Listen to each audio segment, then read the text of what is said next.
Welcome to the new video or episode, whatever you want to call it, of the Lingomaniac lessons.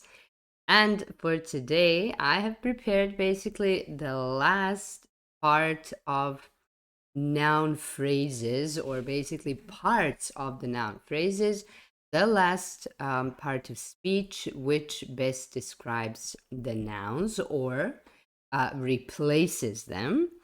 And that is pronouns.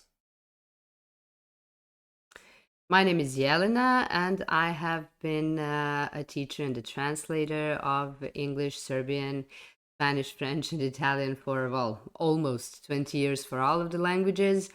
And also, additionally, I'm an MA in philology. So this is somewhere my kind of a universe, the linguistic universe. I'm trying to provide what is useful for you. So if you think that you can find some valuable information here, stay tuned. Additionally, you can find various different kinds of, existing and yet to come content on Instagram, TikTok, Facebook and Twitter a bit less, but also additionally Patreon. Soon we are starting to mirror all of the videos with additional bonus materials and exercises, and they will be available through a subscription method on the Patreon platform. Additionally, if you are maybe interested in online, or if you happen to be in Serbia, in Belgrade, on-site one-on-one linguistic challenges, you're free to contact me through any of the means of communication. So either you can comment, or you can find me on mostly Instagram and TikTok, but again, also additionally Twitter and Facebook. So, welcome, and let's dive deep into the matter of pronouns. Now, when we're talking about the pronouns, the name itself suggests, which originates also from Old Greek and from Latin. If you've missed that, you can also check the first video, introduction, intro terminology to all of the, well, limited amount of terminology that I will be using through these videos. It is the video number 1, introduction terminology. You can find it here on the Lingomaniac channel. But when we're talking about the name itself, it of course originates from the ancient Greek, and through Latin it has been introduced and applied in English. It originates from the words pronomen, which basically means to stand instead of a noun or for a noun. So pronouns' basic function is to replace a noun, or a noun combined together with all of the words which are giving some more detailed explanation about the noun itself. And we're usually using it when we are either already familiar with what we're talking about, or when we specifically want to point out to a certain person or an object, so that we can basically shorten the entire construction as well, because the point of every language is to use as less as we can and basically provide as much information as we possibly can at the same time. So the pronouns are used to replace either nouns individually or nouns used with other types of the words which might be explaining them, and those are adjectives, numbers, or articles, or any combination of these, or all of these used together before a noun. So when we're talking about the pronouns, there are various different kinds of divisions, but we will be going through some 2, 4, 6, 8, 7 or 8 types of the most used pronouns, types of the pronouns. and which are usually most problematic ones. The first type of the pronouns that we'll be talking about are personal pronouns. And as the name itself suggests, they refer to a certain person. Now, within the personal pronouns, we have two subcategories. One of them are subject pronouns, and the other ones are object pronouns.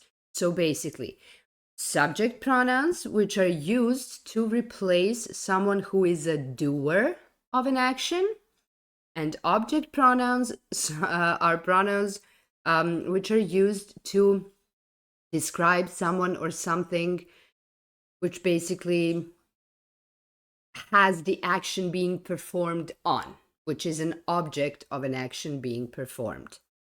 Now, when we're talking about the personal pronouns, personal subject pronouns, of course, we have two categories, singular and plural, and three persons, first, second, and the third person. And the first person singular is the pronoun I. Be very cautious because that pronoun, regardless of its place in the sentence, is always written in capital letter. When we're talking about the second person singular, what is actually, a curiosity is that the second person singular and second person plural have the same form, and form is you. And there is only one situation in English language where you can be completely, undoubtedly sure if we're talking about the second person singular or second person plural. But I will mention that one a bit later in the video because it is also presented in the pronouns itself. So second person singular, second person plural, you. Third person singular actually has three different pronouns. The first one is for masculine gender, but human beings. And when we're talking about that one, the pronoun is he. For feminine gender, human beings, the pronoun is she. And the third pronoun, which is used for third person singular, is the pronoun it. Now, grammatically, that one is used to describe basically plants, animals, and inanimate objects. So basically the non-living things, non-living objects. But there are certain sort of exceptions to the rules. Now, when we're generally, for example, talking about animals, the animals, according to the grammatical logic, should be replaced by the pronoun it. So therefore, a dog should be it. It is. Young, old, big, small, white, brown, whatever. But when we're talking about the category of pets, I am sure that the majority of animal, owners, let's say it that way, although it's a very nasty, term to use. But when people have pets, majority of those people usually don't see them as, just an animal. Majority of people who have pets see them as family members, or they even treat them better than humans or family members because they love them more.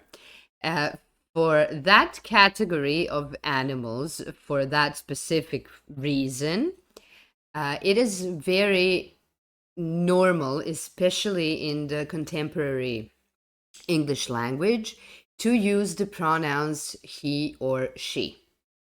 If you ask me, personally, I believe that it shouldn't be an issue at all when we're talking about animals to use either he or she, because those animals, again, have a gender, with the exception of a few which are either hermaphrodites or genderless in a way. But grammatically, it is still a rule to apply it for animals, with the exception being that for the pets, it is allowed to use he or she. One other thing that I would like to point out is that ships, regardless of the name of a ship itself, are in sentences replaced by the pronoun she. So, Titanic was a she, just for your information. That has, some well, let's say some sort of a historical value, where basically for the sailors were more or less all the time at the sea, and they had huge issues, of having or maintaining their families, and therefore basically the ship was the most important part of their lives. And from that historical moment, it was like, it was their dear, it was the most precious thing in their life. And from that period, the pronoun she started being used to describe ships. So yeah, Titanic was a she. Just as a slight sidetrack. And that's when we're talking about singular. So I, you, he, she, it. Now, when we're talking about plural, the first person singular would be we. So talking about me and some other people included. Second person plural will be, as I said, the same as singular. It will be you. And for the third person plural, it is the pronoun which is used is they. Now, I have to point out that the pronoun they can also be used as, well, let's say gender neutral or non-binary pronoun. So the pronoun they can be used in a way to express gender neutral or non-binary context. So in either the case where people do not want to state their gender, or it is allowed to basically have an option that it's inconclusive, the pronoun they will mostly be used. There is also an additional situation where the pronoun they is used, but not in so-called, I mean, it is in a way gender neutral, as a gender neutral pronoun, but not as in a non-binary sense. It is when we are talking about someone and when we want to include that, either he or she, because we don't know who might be a holder of a certain position and is a subject of a sentence. And we don't want to say he, and it turns out, that the subject is a she, or vice versa. Then it is basically the safest way how to do it without constantly using the construction either he or she, all of those three words. We will just be using they. So basically, as a contracted form of pronouncing he or she. But that, again, as I mentioned, will not have that non-binary sense. Now, in that case, be very careful when we are talking about gender neutral and non-binary situation. The pronoun they is used to mark the singular. So the single one person, it's marking one person. But it will be followed by the verb in plural, regardless that it only refers to a one person. It will be followed by the verb in plural, because that is basically required, because that pronoun by its nature represents the third person plural. So Although we can have this, well, let's say specific usage, the rules applying to the other context which go out of, which are, consequent to the usage of that pronoun will remain the same. And that is what I have to say about subject personal pronouns. So now we have to mention the object personal pronouns. And as I already said, we are using it to replace a noun or a noun phrase which is used to represent an object in the sentence. Now, it is very usual to also find these pronouns in the context of when it's already familiar what we're talking about. So basically the object is already familiar in a way, or in the context when we're using two or more objects in a sentence. Now, these pronouns exist in a so-called shorter and longer form. Longer form exists in a form of the pronoun with the preceding preposition to. So, when we're talking about the first person singular, it will be to me or just the shorter form me. Second person singular, to you or you.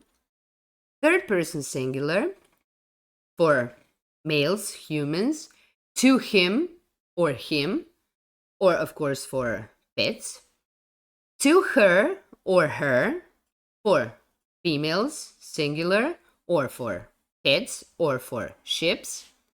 And to it or it as a shorter form for the rest of the animals, plants, and inanimate objects that we're talking about.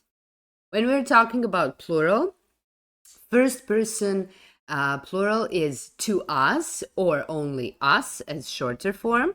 Second person, again, the same, completely same as in the singular, to you or you.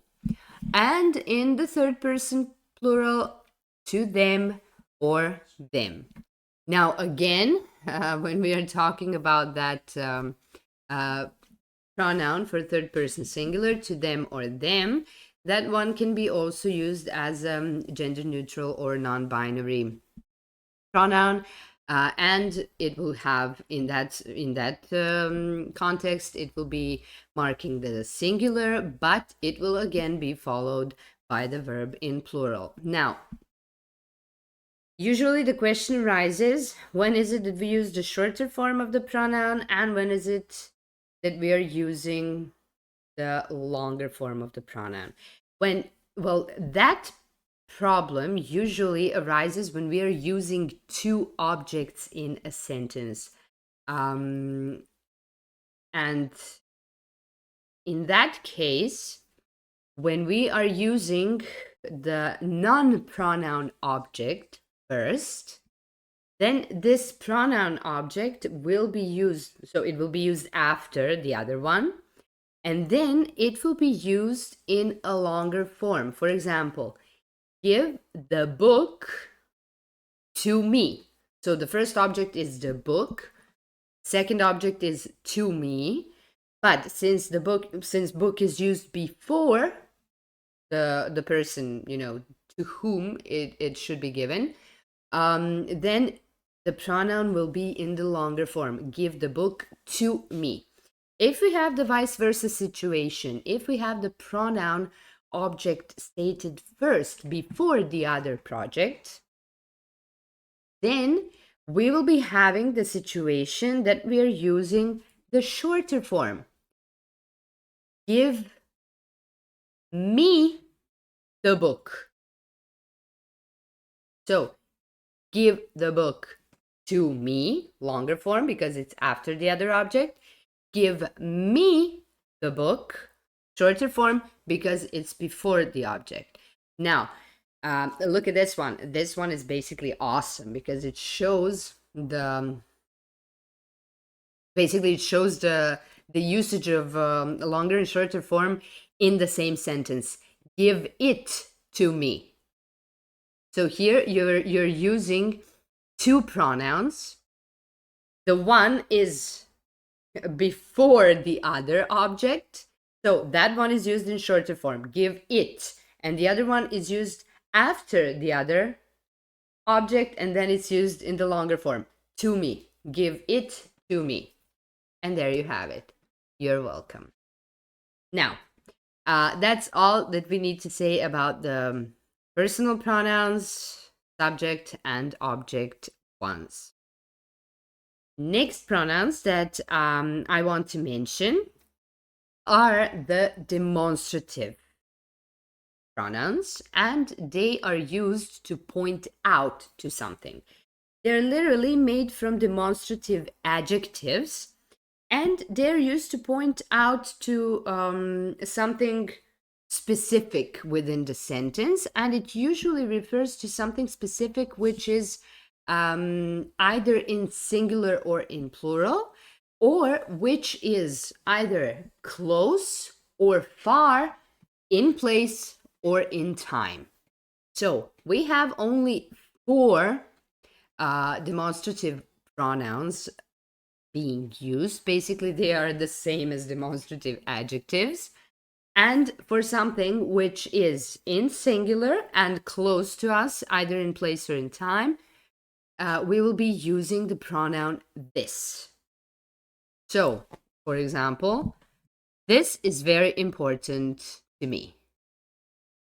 This is very, very important. Trust me, without it, no videos, no lessons. Okay, so when we're talking about something which is in singular but far away or far in time, we will be using that. For example, that is my happiest memory from my childhood. When we're talking about something which is in plural but close, we will be using these. So for singular, this. For plural, these. And when we're talking about something which is far, we mentioned for singular that, but for plural, we will be using those. So exactly the same shapes or forms, as you wanna maybe call it that way, as demonstrative adjectives, because basically demonstrative pronouns are the demonstrative adjectives but used to replace the entire construction of either a noun or a noun combined with either numbers, adjectives, or articles, or combinations, or all together. So basically, that was all to say about the demonstrative pronouns. And we are moving on to the next group, and that group is possessive pronouns. And oh my God, that one is a nasty little group. Why? Because these pronouns are, I think these ones are most problematic, because these ones are most often confused with possessive adjectives. But what is basically the difference? Well, possessive pronouns are used to refer to the possession or of a possession, or to show possession of something which is already mentioned, and they are basically used to replace the phrase which consists of possessive adjective with the noun. So possessive adjective with the noun is category lower than basically the possessive pronoun. That one is used to replace it when we are talking about the possession, which has usually been already mentioned or it's obvious. Now, for the possessive adjective, first person singular, we had the form of the adjective is my. For the possessive pronoun, the form is mine. So this is my cup, it's mine. My cup is being replaced with the pronoun mine. And it's being replaced because you either know what I'm talking about or it's what? Obvious what I'm talking about. Glad to have demystified that, debunked that myth. Now, for the second person singular, adjective is your. The pronoun is yours. For the third person singular, his remains his, her becomes hers, and it remains its. For the plural, our becomes ours, your becomes yours, and their becomes theirs. So basically, these possessive pronouns are formed, as you can see from what I've just listed with both adjectives and pronouns. They are formed in the majority of the cases by adding s as a suffix, as an addition to the possessive adjective.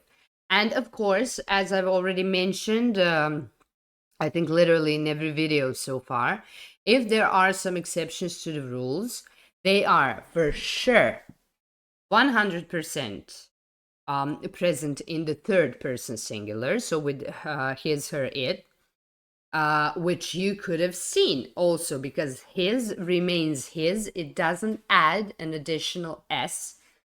Why? Because if we added an additional s to the word his, which is written H-I-S, and we add another s, then we would get kiss. And that would basically change the entire part of the speech. Then it would be a verb which describes how snakes are producing sounds, basically the sounds that the snakes are producing.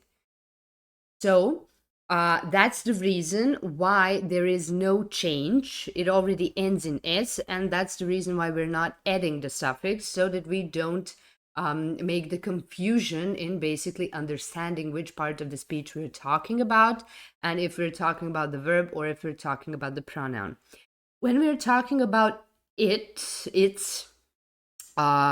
if we added an additional s at the end, we basically wouldn't get anything changed, because the adjective is already pronounced as its, and if we added another s, it would still be pronounced as its.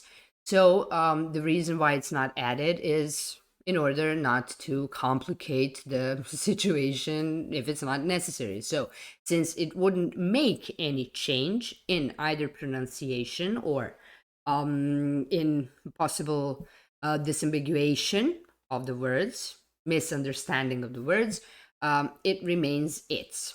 So therefore, as I already mentioned, if there is an exception to the rule, it's 100% in the third person singular. There you have it. Hers is the only one which actually follows the rule and adds s, becomes hers.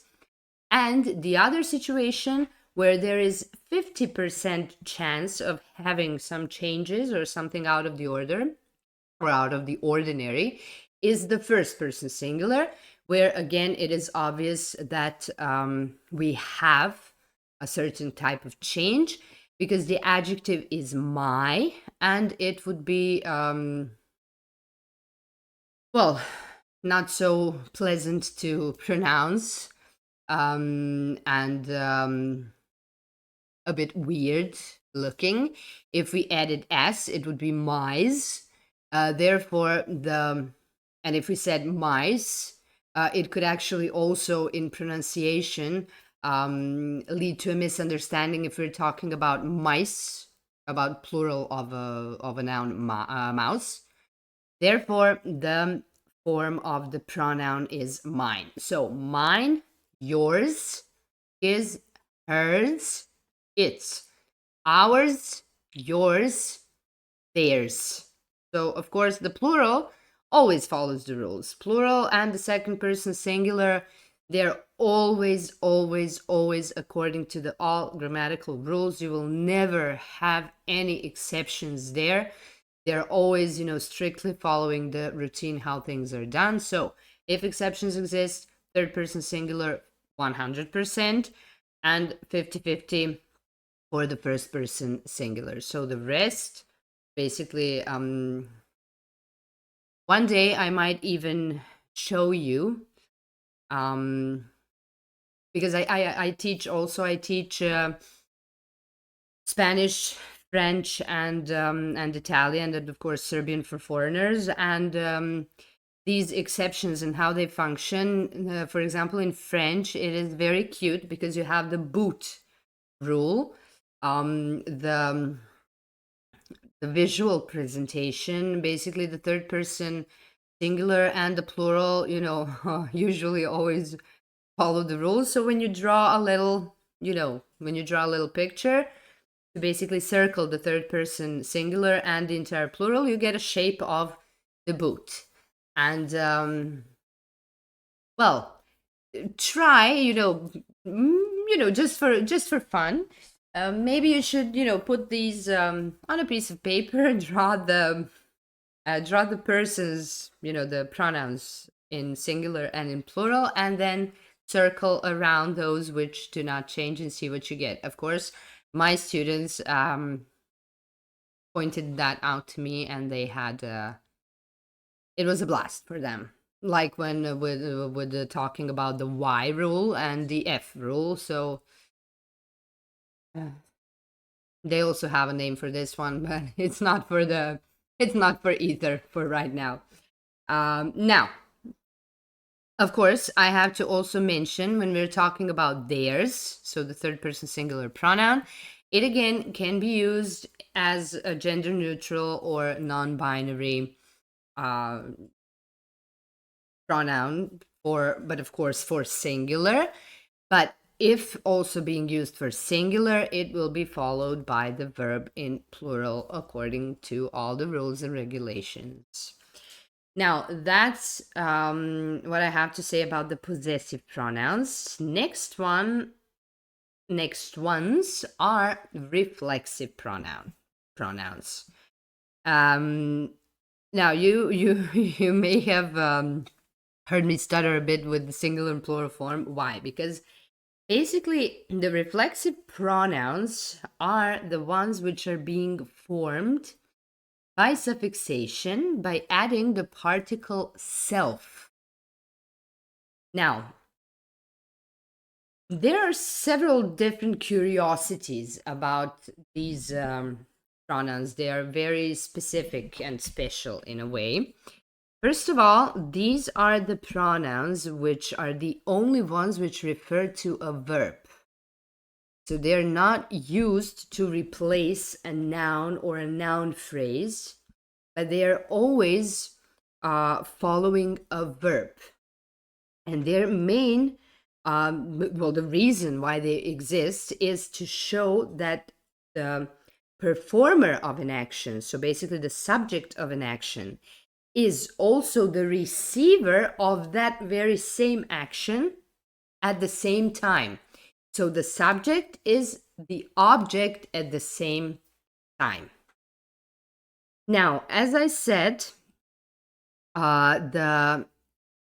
these reflexive pronouns are formed by adding the particle self, and they are mostly added to the object, personal object pronouns, to that shorter form of personal object pronouns.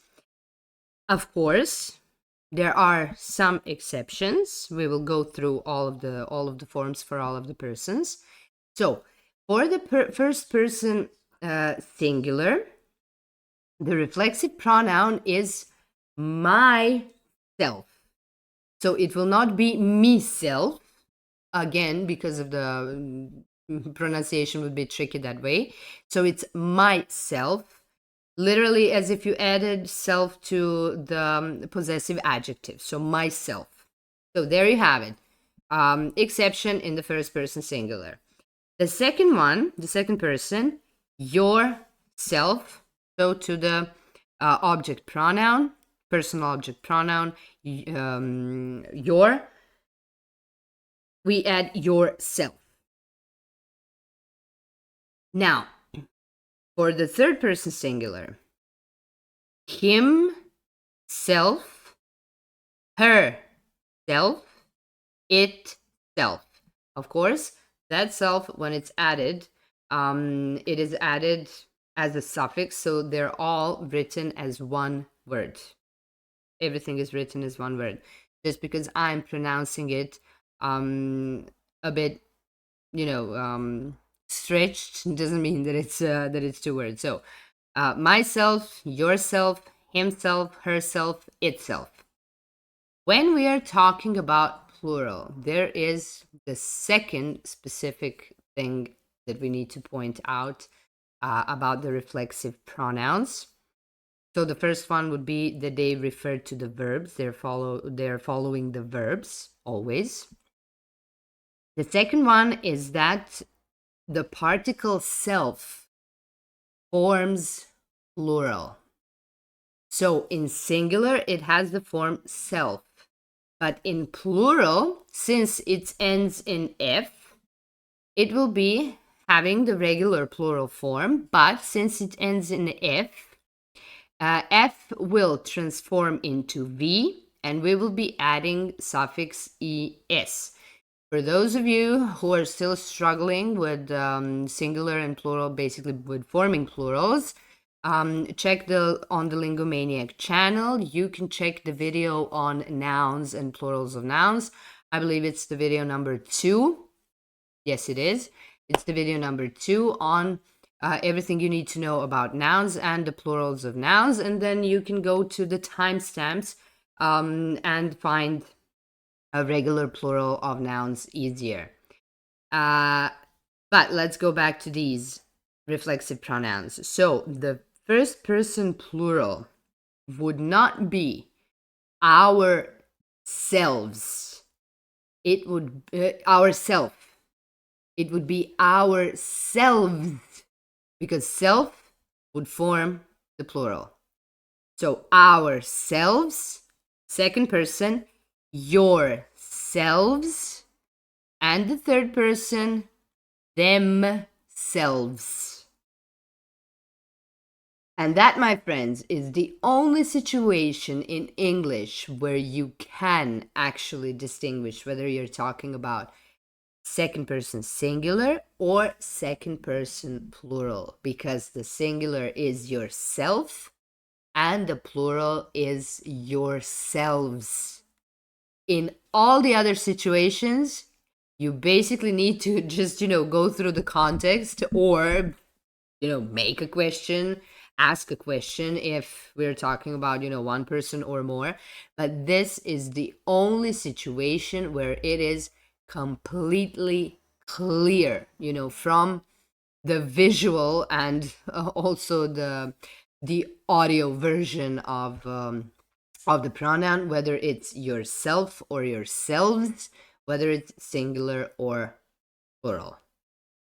Pay attention to that.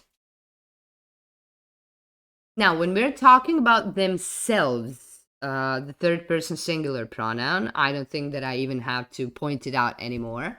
But again, you can use it as a gender neutral or non-binary pronoun, of course, to represent singular, to represent one person.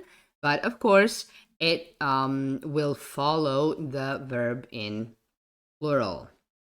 Now, why are these pronouns very important? Well, because, for example, take the verb comb, for example.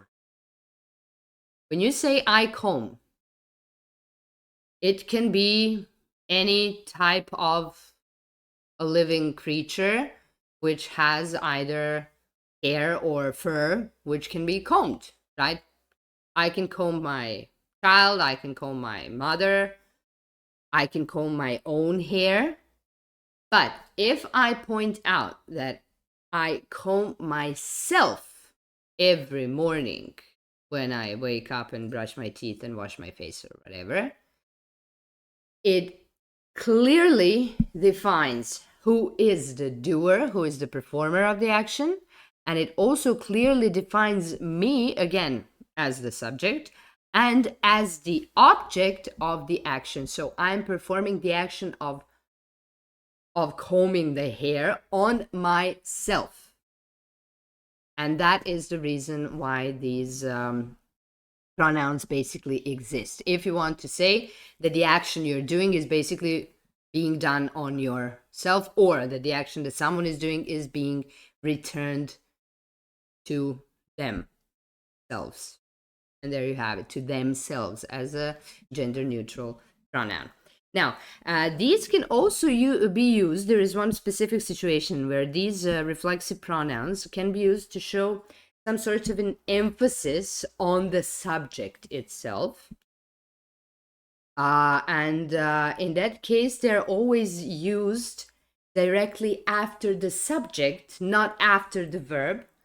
For example, the usual practice would be what? Subject, the verb, object. If I am also at the same time object, I will be placed right after the verb, and that will be I comb myself.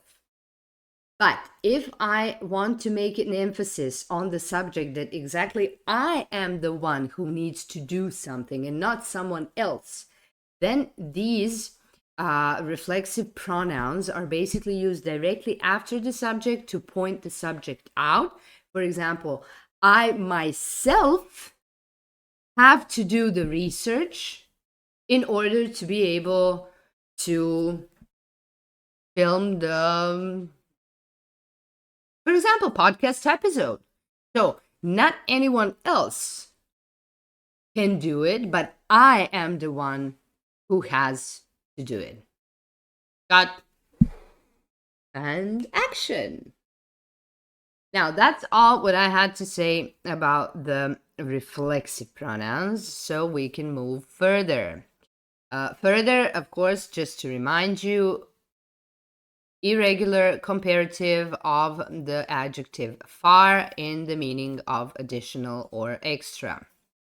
For all of those who are struggling with that, you can jump over to the Lingomaniac Lessons channel and watch the video number 3 on adjectives and the comparison of adjectives. You can scroll through the, well, basically timestamps and find the irregular comparison, or basically the regular one for that fact as well. So you can go through the entire video or just some parts. Now, we are moving further and we are getting to the realm of interrogative pronouns. Now, the interrogative pronouns are, as the name itself suggests, used for interrogation or for asking questions. So, when we are trying to formulate complex questions in English, whether we're talking about the direct or indirect or reported questions, where we are reporting what someone asked us. But when we're talking about the complex questions, we are always using interrogative pronouns. And what do I mean by talking about complex questions? Well, we will dive a bit deeper into that one when we start very soon doing tenses. And of course, I mean, one of the very important things about forming the tenses is to go through the statements, the positive statements, interrogative form or questions, and the negative statements. Now, when we're talking, but I will just briefly mention and make the difference right now. When we're talking about the questions, we have two different basic forms of questions. Ones are called the simple questions and the other ones are called complex questions. And basically those simple questions are always the basic interrogative form of the sentence, to which the answer, the full appropriate answer, is either yes or no or maybe.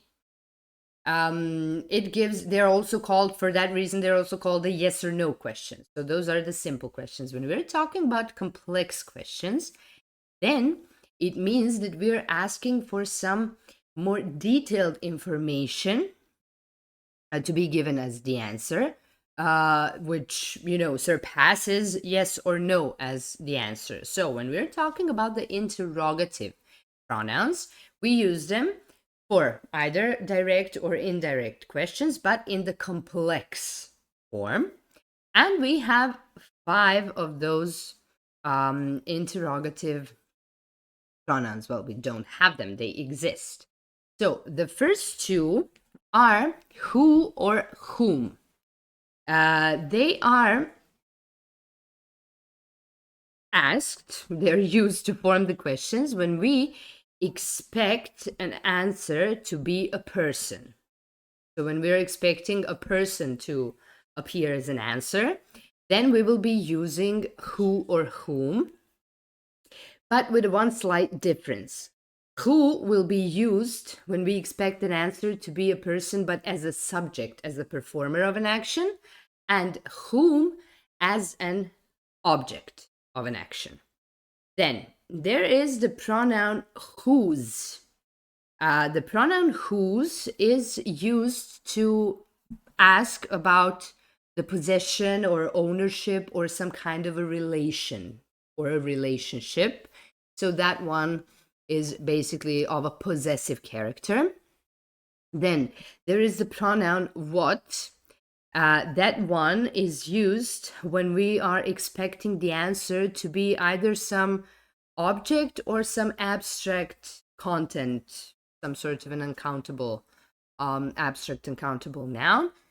Therefore, so basically for that category of humans, or well, let's say pets and ships, we will be using either a whom or who. But for the it category, in the remaining part, for the it category, basically we will be using what as the question word, as a question pronoun. And the last one is the pronoun which. That one is used when we are offered several different choices. So basically when we have a multiple choice situation or multiple possibility situation, when that kind of situation exists, and then in the answer we are to just pick from the offered choices.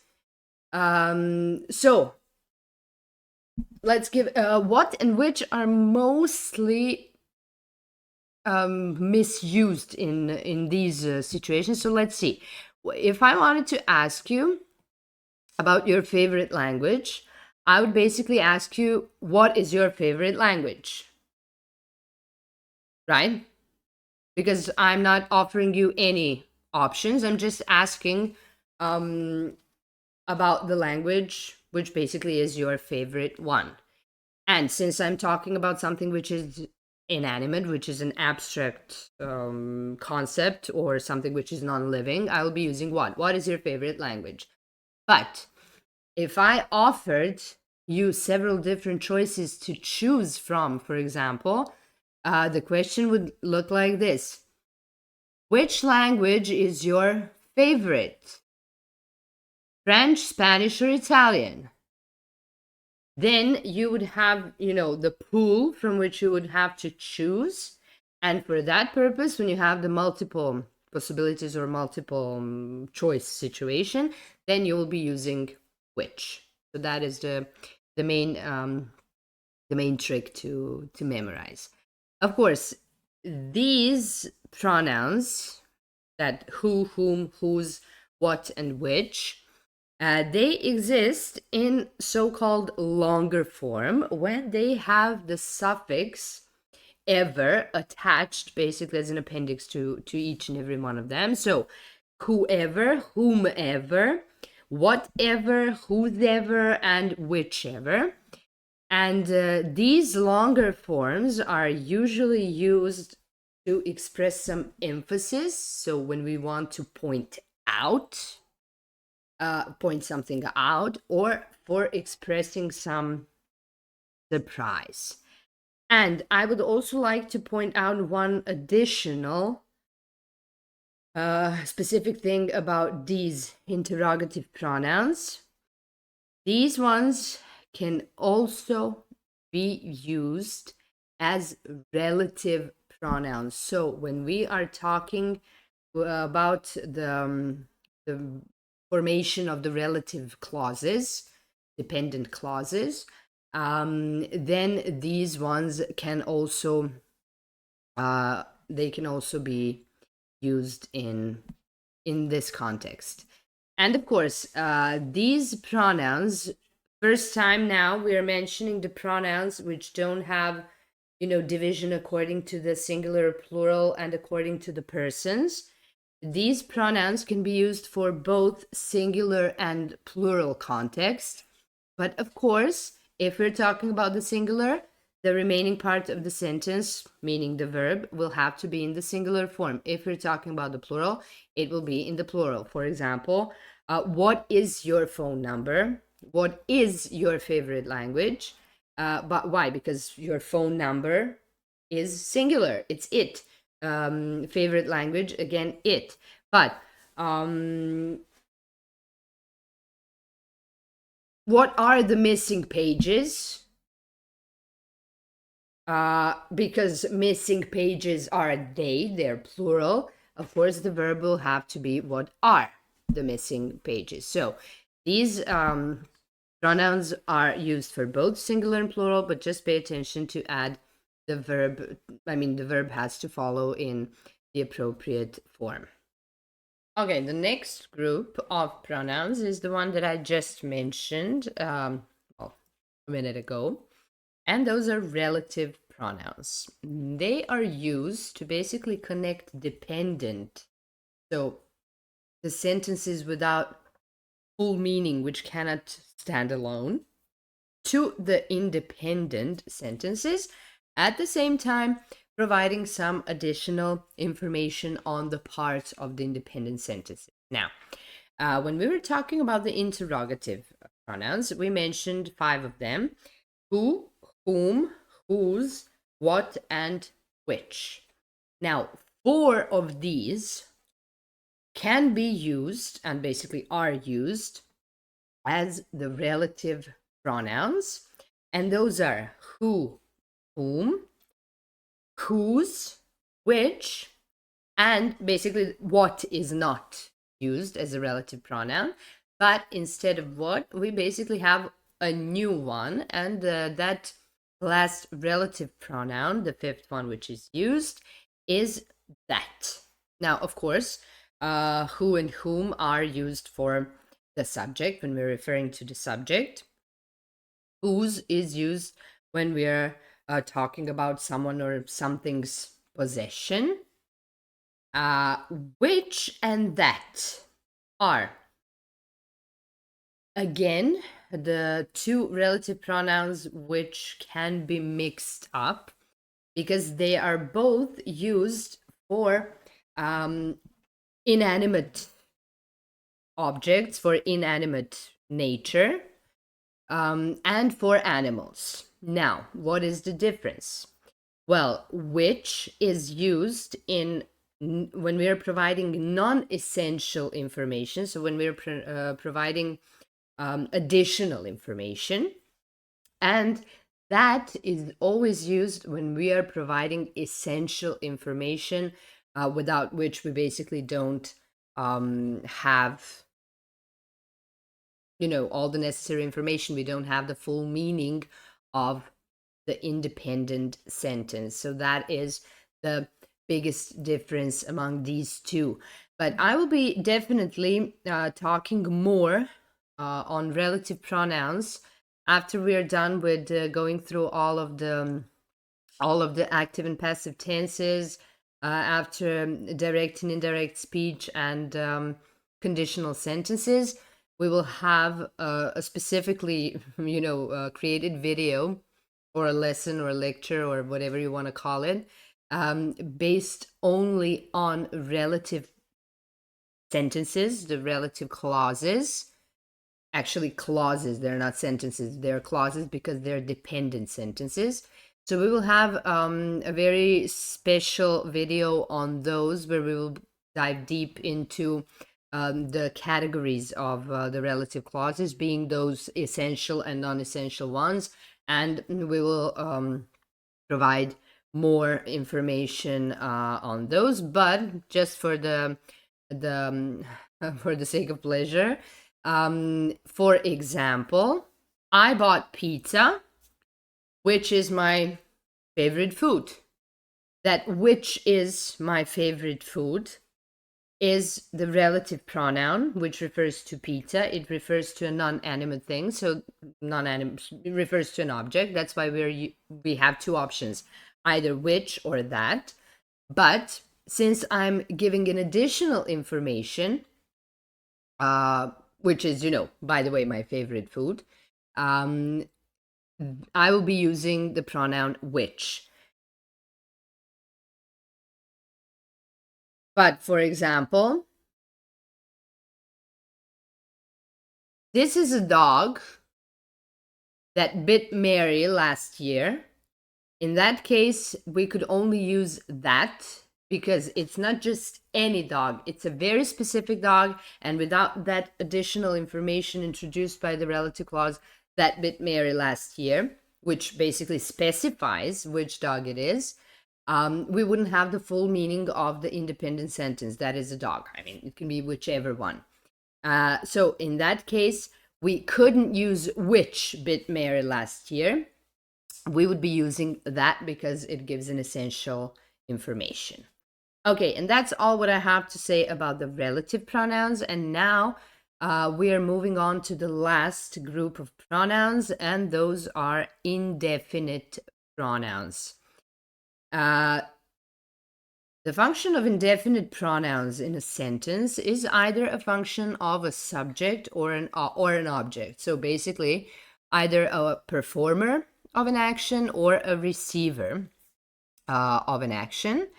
And why is it that they're called indefinite pronouns? Because they don't specify exactly what it is that they're referring to. They just give some vague or general information. They vaguely or generally refer to the words that they replace. So we don't have anything specifically pointed out, like, for example, with those personal pronouns, with possessive pronouns, reflexive pronouns, where you have a very specifically determined context through the gender and through the person. So here, this is not the case, and that is why they are called indefinite pronouns, because they do not give a definite or fully defined context.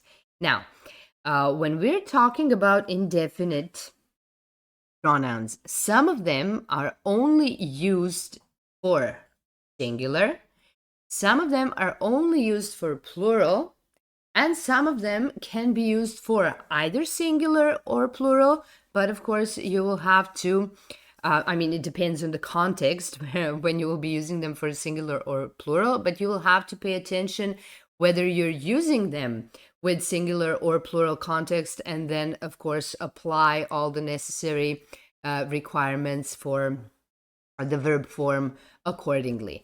Now, when we're talking for the singular forms of indefinite pronouns, the mostly known are anybody, anyone, anything.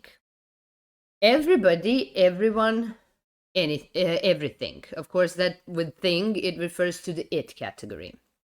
And those one or body, they refer to people, to persons. Then, so we said anybody, anyone, anything, everybody, everyone, everything. Then we've got nobody, no one, nothing. Then somebody, someone, something. And we have, these are so-called triplets that we've mentioned so far. So 4 of these triplets.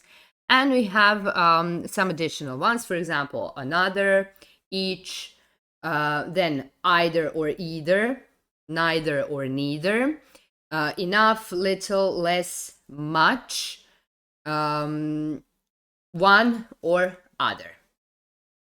Now, All of these pronouns are always followed by the verb in singular and specifically third person singular. Everyone is always talking so loudly. Nobody ever knows the answer to any of my questions. Somebody always scratches my car when I park it there. So, no one or nobody knows. Third person singular. Someone scratches. Third person singular. Everyone is talking loudly. Again, third person singular. So basically, with all of these that I've just mentioned, which are used only for depicting singular, we will only be using the verb in the third person singular.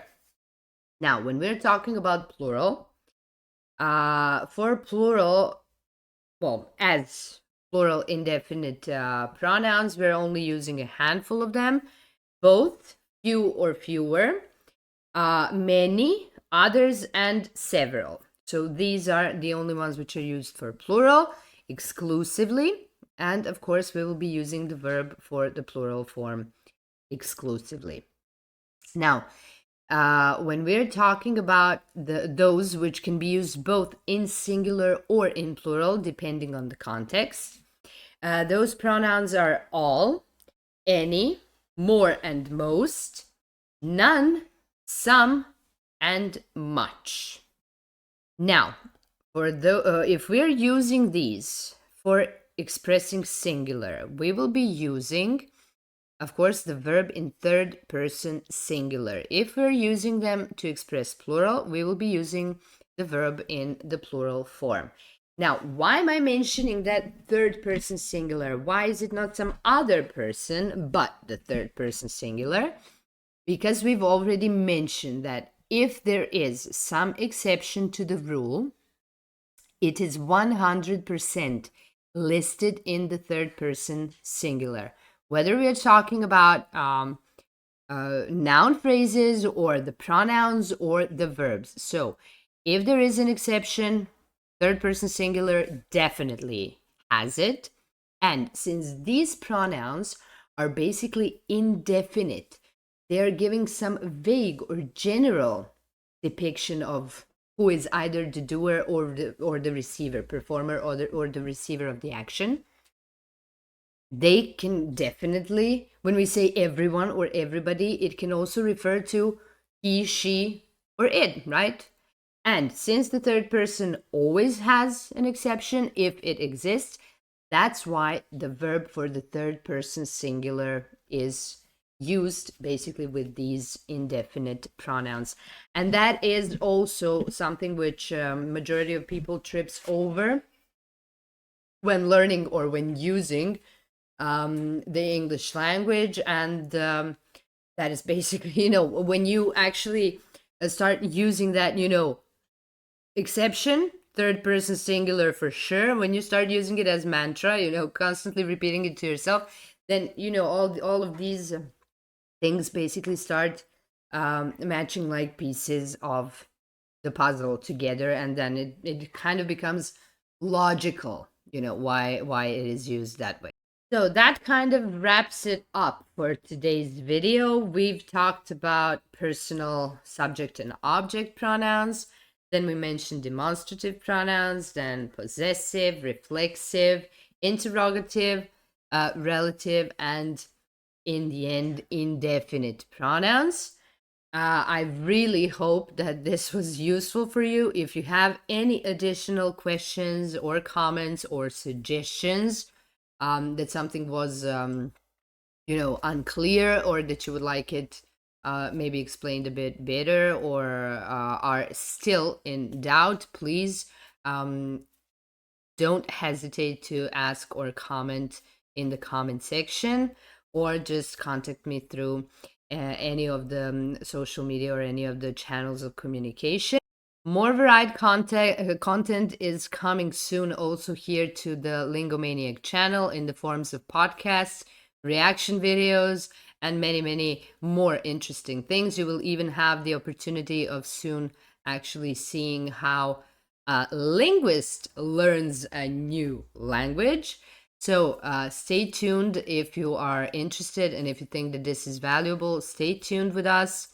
Also, Patreon will soon start mirroring all the content with many hours of valuable additional exercises, explanations, um, and basically additionally beneficial things for you. For all the comment suggestions, again, please comment, and see you next time.